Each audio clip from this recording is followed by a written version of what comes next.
Hello boys and girls, it's me again, Jimmy the Fish, aka Opus XPN, bringing you another video. This is sharpening a Mora. I learned from several people online how to sharpen a scandi grind. This is called a scandi grind. It goes from right here and then the grind goes to 0. So it only has one bevel. Because of that, this is the easiest knife to sharpen when you have a broad, flat surface. This is my DMT 8-inch plate. Of course, this is a good sharpening flat surface or flat area.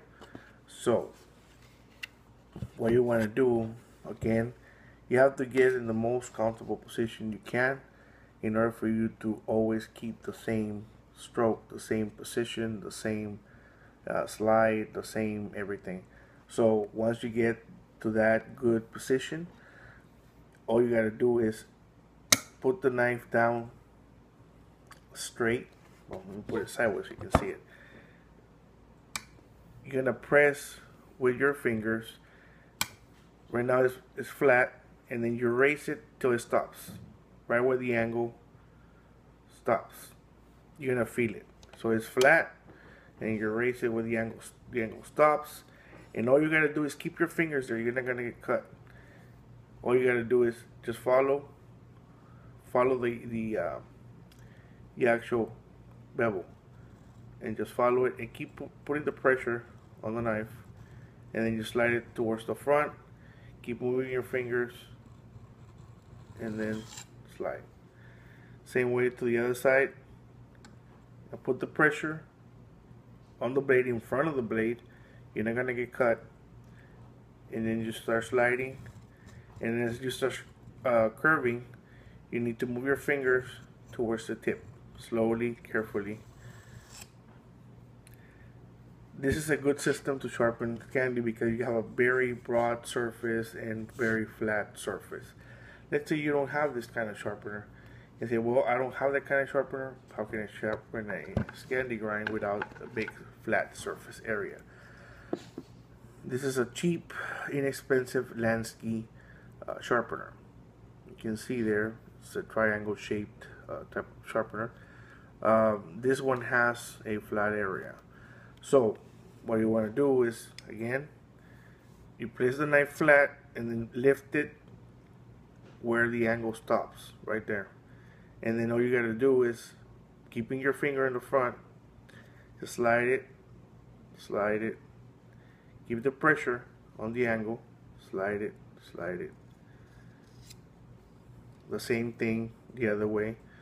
You put it flat, lift it, and then put the finger on the front, keep that pressure on the angle, and then just slide it towards the front. How are you going to know that you're sharpening the knife correctly? Well, you're going to see all those scratches on the bevel.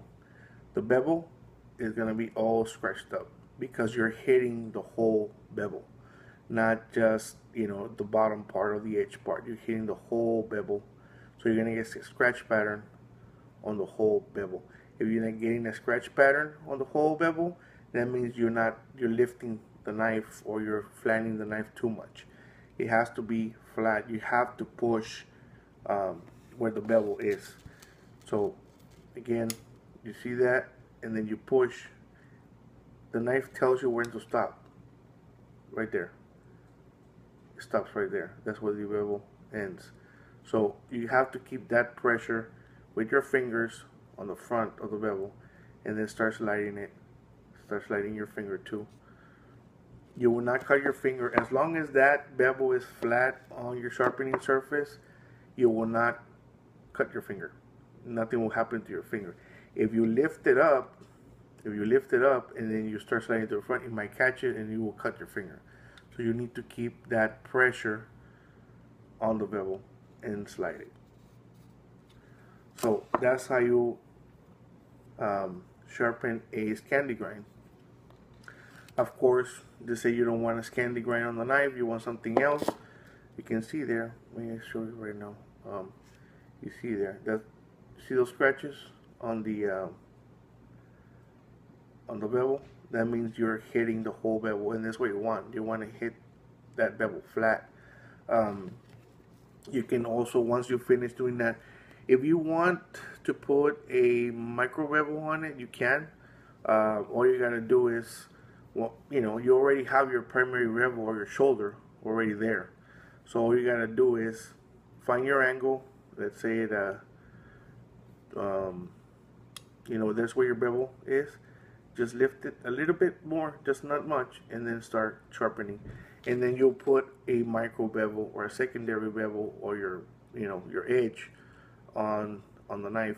What that will do, it will give you a little bit of a stronger edge, because right now, if you sharpen this, the scandi grind type is great for woodworking, but you have a very thin edge, so that edge will go after a while. If you put a micro bevel on it, you might have a longer lasting edge. And of course, it's easier to sharpen because you don't have to mess with the first bevel. You just have to mess with a little micro bevel and just, you know, retouch it, and that's it. So that's how you sharpen a scandi grinder or Mora. Always, it's a single bevel, you know, a single bevel grind. So all you're gonna do is just to put the pressure and just slide it, putting the pressure on the angle. And again, the knife tells you when to stop. It's flat and then stops right there. So this is a very easy knife to sharpen. I mean, all you need is a flat surface. As long as you have that flat surface and you put pressure on the bevel so it won't lift up, you know, you're good to go. You will get that knife very, very, very, very sharp every time you sharpen it. So that's it. Thank you guys for watching, and I'll see you soon again. Bye-bye.